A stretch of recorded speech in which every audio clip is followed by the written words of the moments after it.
We are counting down to a very big moment for NASA today, and of course the future of space exploration. The Perseverance rover expected to land on the surface of Mars later this afternoon, and Fox 35's Amanda McKenzie is joining us live. She is right outside of Kennedy Space Center.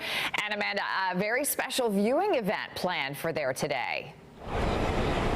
That's right. This afternoon, the visitor complex will be live streaming NASA TV on a jumbotron for all of their visitors to watch it all happen live from Earth to Mars as the Mars Perseverance rover touches down on the red planet. Now, this has all been a project 7 months now in the making since it took off from Cape Canaveral. The past 7 months of travel have been leading up to a critical milestone today when Perseverance will enter the atmosphere of Mars. Scientists call this 7 minutes of terror because the spacecraft will lose communication with NASA.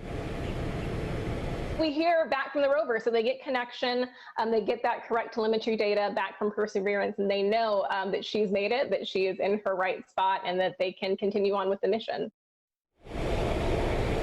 The rover will gather samples of soil, which will be collected by another craft that will be launched in the future. The landing is set for 3:55 this afternoon, and we will be streaming it live on fox35orlando.com. Coming up, I'll have more on the technology built into this rover and why it's being called a scientific first. Reporting live from the Kennedy Space Center, Amanda McKenzie, Fox 35 News.